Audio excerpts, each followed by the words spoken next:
Bonjour et bienvenue dans cette vidéo de trucs et astuces Zoho. Je suis Isabelle Albouze, experte Zoho, ça tombe bien, et donc fondatrice de Z-Coach. Alors, voyons ensemble cette question qui revient beaucoup, c'est le sujet des emails dans Zoho CRM. Alors, il faut savoir qu'il y a plusieurs façons de gérer les emails dans Zoho. On peut envoyer des emails depuis Zoho CRM, ça fera l'objet d'une autre vidéo. Deuxième option qui est très utile, vous le voyez ici dans la fiche contact que je vous présente. Alors là pour le coup je suis sur une fiche société, mais ça me donne l'occasion de vous dire que si vous avez des contacts multiples pour une même entreprise, vous allez quand même avoir visibilité depuis la fiche société ici. Dans la rubrique, vous voyez ici email où on a un petit 2, ça me permet de pouvoir y accéder par le menu d'accès rapide. Là j'en profite pour insister sur ce point. Je vois beaucoup d'utilisateurs qui font comme ça pour naviguer jusqu'aux différentes catégories. Le menu d'accès rapide ici va vous aider à aller vraiment très vite d'une rubrique à l'autre, c'est beaucoup plus pratique. Donc même si vos emails ont été échangés avec des contacts, vous aurez une visibilité depuis la fiche société. Donc là, vous voyez, je suis sur la petite étiquette tout.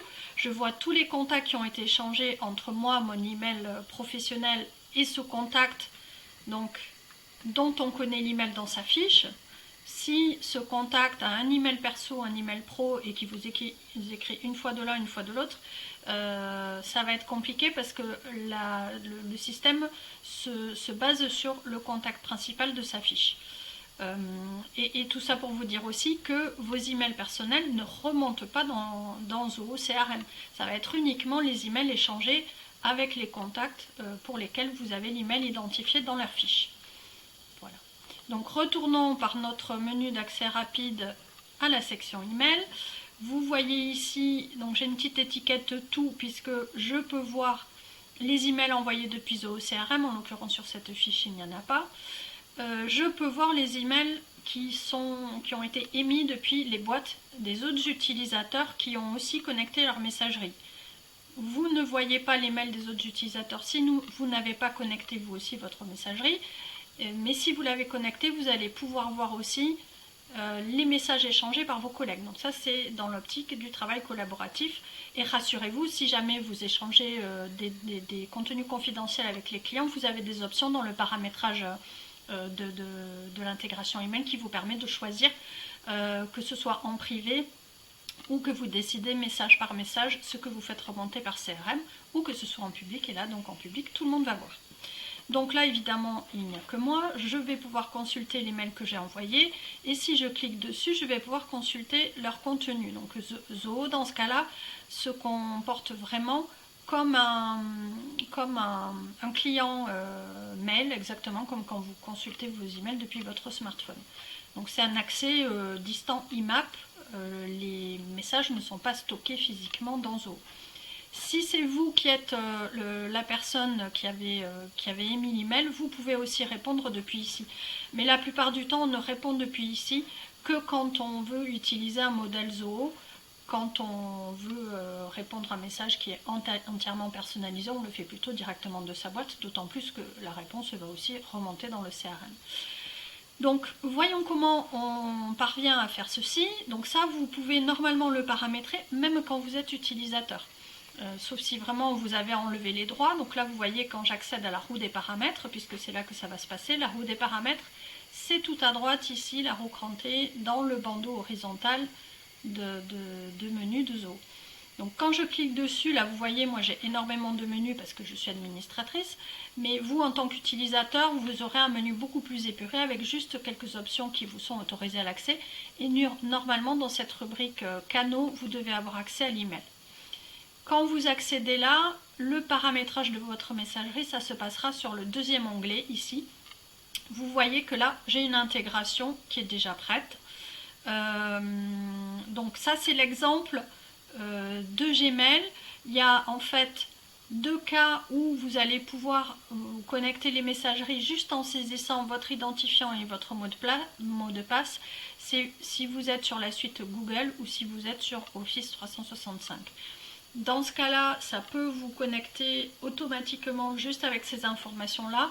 Il se peut qu'en fonction de vos paramètres, ces deux options qui sont les plus simples ne fonctionnent pas. Si jamais elles ne fonctionnent pas, vous devrez passer par la procédure longue, entre guillemets, qui n'est pas non plus très très longue, où le système va vous demander le nom du serveur mail, le port à utiliser, votre nom d'utilisateur, l'email, le mot de passe bien sûr, et les paramétrages aussi du serveur sortant. Alors ce qui va nous intéresser, et dont je parlais tout à l'heure, c'est ici de choisir. Donc soit l'option privée, il n'y a que vous qui verrez les mails, et par contre, même quand vous êtes en privé, du coup, les autres ne verront pas vos mails, mais vous pourrez voir les emails qu'ils ont échangés avec les clients.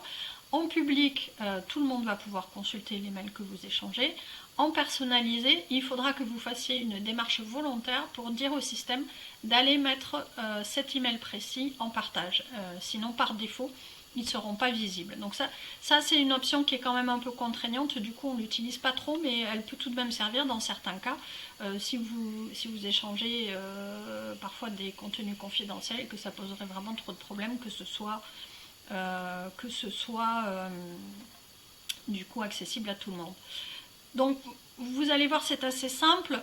Le petit truc, si jamais vous n'êtes pas très sûr des données là, c'est de regarder comment vous avez paramétré sur votre téléphone. Ce sera exactement pareil dans l'interface ici.